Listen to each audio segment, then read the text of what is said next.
Good morning, everybody.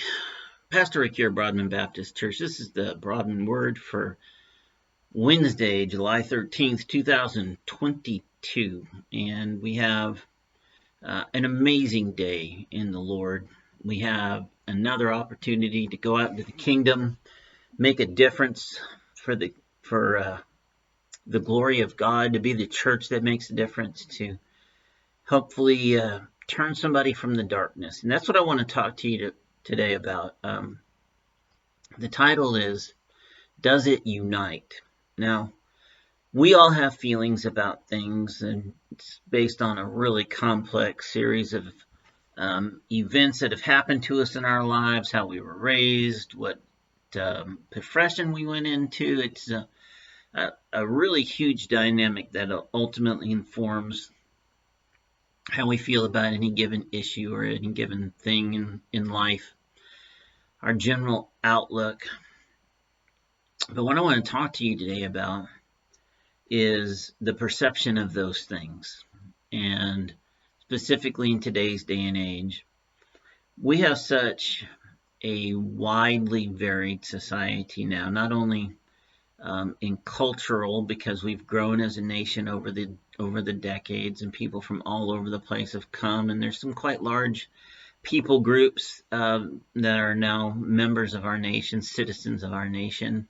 And of course, that was the intent of the great experiment that we started back with the Declaration. So that has now got us to 2022, and there's a lot of people with a lot of different viewpoints on a lot of things. And that is a difficult task, to get all of that lined up under one flag and one ethos, one direction.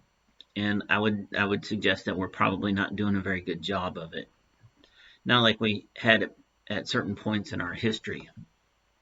So it's a difficult task on any given time, but especially in the divisive times that we have now, where everybody seems to default to the anger position, and things get escalated so fast, and seemingly disagreements can't be disagreements. There has to be hatred and anger, and the language people are using is just astounding. The certain words that used to be pretty shocking are now just common adverbs.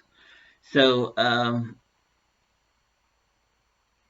I guess then my thought is on this whole question, does it unite, is what is it your presence doing? Is your presence in the world a uniting thing? Could somebody look at you in your life and how you act and what you wear and how you speak and where you go and the things that you put your efforts into? Could somebody objectively look at that and say, yes, that person is a unifying presence. That person is a uniter. People are drawn to the cross because of this person. So the big question, does it unite? Broken down a little bit more specifically, because that's a great big question, asking to evaluate the entirety of your existence. It's not a casual Wednesday morning thing to do. Giving it some more specificity, though, we have lots of things that we express. Almost all of us have some form of social media, maybe several. And then we have emails, which is not really social media, but it's a form of electronic communication, obviously. Then we have our spoken words. Then we have generally how we move about the world. If somebody sees you out and about, what do they see? Do they see somebody who's different, who's clearly not, part of this cultural ethos of me that we have going on in this nation, not hyper-focused on any particular social standing or issue? How do you drive? When somebody sees you out on the road, Are you driving differently? And I don't mean, adhering to every single traffic rule, little Mr. or Mrs. Goody Two Shoes. I'm not talking about that, but are you different? Is everything about you different? Are you kinder? Are you gentler? Are you smoother? Are you easier to approach? Are you not causing consternation to folks, for simple things to even bigger things? So, my point is, we need to ask this question: does it unite a little bit more specifically? And it's something you need to do yourself. I can't sit out here and point to you every single little thing that you should be engaged in or evaluating. That has to be between you and God. But as a Christian moving through this world, understanding our purpose in the world, understanding your specific mission in the world, understanding the gifts you have to accomplish that mission, you have to think in terms of your day in a step-by-step progression. What is it I'm doing here right now?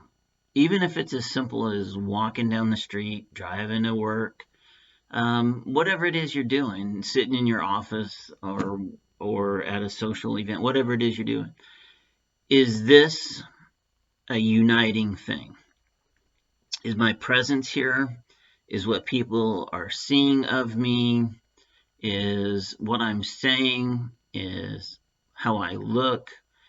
Is this a uniting thing? And it's a very serious question, because that is the entirety of our job, to unite people to the cross. That's the thing that Jesus left us with, the ministry of reconciliation, reconciling people to the cross. So we have to be uniters. We have to think of ourselves in that role and take it seriously. And like anything that you're going to be successful and effective at, it requires a plan. It requires enacting that plan, the resources to fully and completely carry through with the plan, and then an evaluation portion to see if, in fact, it actually worked. That's what you need to do. You need to have a plan for conducting your ministry. Every day, every situation, what am I doing here? Does this unite anybody? Does it reconcile anybody to the cross? Is this post going to help anybody? Is this email going to have the intended effect? Is what I'm about to say to this person going to be a uniting thing? Are they going to be words of reconciliation? Even if they're not what that individual wants to hear, they still might be words of reconciliation, irrespective. Is what anybody sees of me, is the world's perception of me, one that maybe they don't like what I believe, but they understand that I'm different and that, in fact, it's from a pure place. That can open doors, even if somebody is flatly rejected the gospel.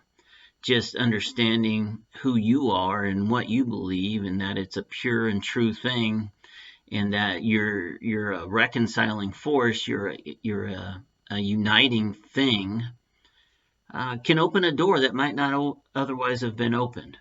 So the big question for you to ask when you're going through your day: what's the plan? How am I going to be the Christian in the room here? And how does this reconcile or unite? If you go about that process daily, continuously, you can have a very effective witness and move the good purposes of God forward in the kingdom, which is really the entire purpose of you having a day anyway. Listen, I love you. I hope you have a wonderful day. It is a marvelous day to be a Christian. I'll talk to you next time.